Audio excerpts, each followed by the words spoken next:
Olá, eu sou o professor Tiago Falcão e estamos aqui novamente para pensarmos juntos a respeito de literatura. Dessa vez eu trouxe um texto que eu produzi no período lá da faculdade, para uma cadeira chamada de Estudo e Produção de Texto Argumentativo.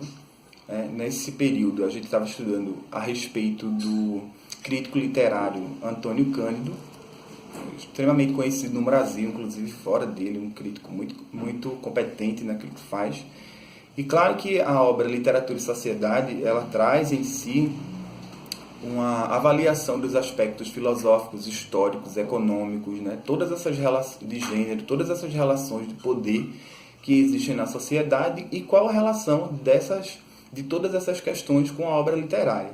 E aí a gente tem a oportunidade de estabelecer essa conexão, porque às vezes a gente imagina que a literatura é totalmente desconectada de questões como essa. Não, pelo contrário, é totalmente envolvida nessas questões.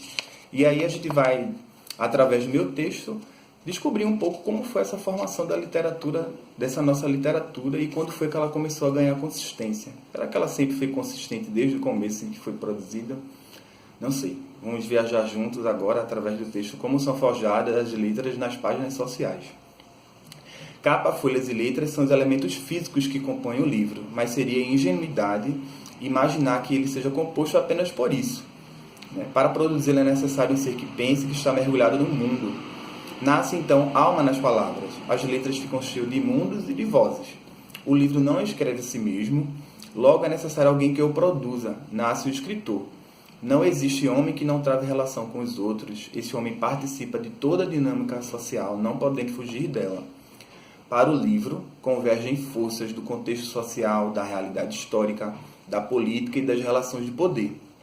Mas quase não percebemos esses aspectos quando nos debruçamos sobre um livro. E temos a impressão que ele foi produzido fora de um contexto complexo. É por esse universo que somos conduzidos por Antônio Cândido no seu livro Literatura e Sociedade. Somos levados a refletir nossa literatura dentro de um recorte histórico, identificando o papel do escritor, a recepção da obra pelo público e o amadurecimento de nossa literatura numa abordagem mais sociológica do que estética. A criação, neste caso literária, ela nasce da relação entre o grupo produtor e o grupo receptor. Sendo assim, o produtor deve corresponder a certas expectativas dos seus receptores, desenvolvendo uma relação de diálogo. É justamente dessa aproximação que resulta o poder que a literatura tem de modificar certos comportamentos dos grupos que a recebem. A obra é tão heterogênea quanto é o seu público. Ela também é mediadora entre o autor e esse público. A imagem do autor se revela na opinião do outro e cria uma relação de dependência dos que opinam sobre sua obra. Antônio Cândido, após as colocações acima explicitadas, ele não nos deixa calar duas perguntas. Quem é este público e quem é esse escritor? A resposta da primeira e da segunda pergunta ele foi buscar lá no Brasil Colônia, e com poucas palavras desenha o perfil desse leitor e desse escritor também. Vamos à resposta então da primeira pergunta. O público desse Brasil que nascia foi construído pela cerimônia religiosa, pela comemoração pública, pelo discurso e pelo sermão. É nessa realidade que a literatura recebe uma característica marcante de oralidade e valorização da poética. Devemos também levar em consideração a formação da identidade do Brasil, a luta pela independência, o patriotismo e o nacionalismo que permeiam os anseios dessa sociedade. Vejamos agora a resposta da segunda pergunta. Militância intelectual é o termo usado por Cândido para definir o que escrevemos, embora no começo de nossa história o papel de escritor não fosse considerado um ofício, pois era praticado em segundo plano. Nesse contexto, a busca da liberdade de um povo, a voz do escritor era o grito da multidão, resultando numa identificação recíproca. Por isso, nossa literatura se ocupou durante tanto tempo a descrever as palmeiras onde canta o sabiá. Um veículo tão forte que chegue ao coração do povo não poderia passar despercebido pelas instituições governamentais. O Estado passa a legitimar o papel do escritor, conferindo a este prestígio e favores ao mesmo tempo que reprime os excessos. Vinculou-se então o papel do escritor à política e abundou favores imperiais. Tudo isso provocou a separação do escritor da massa. O público não remunerava os autores, que logo juntaram-se ao Estado para receber a retribuição pelo seu ofício, e o escritor passou a escrever para pequenas elites que eram pobres culturalmente. Antônio Cândido nos revela um culpado para a falta da complexidade da literatura, que, segundo ele, é de qualidade rara. Nossos escritores voltaram-se para uma elite iletrada e sem refinamento.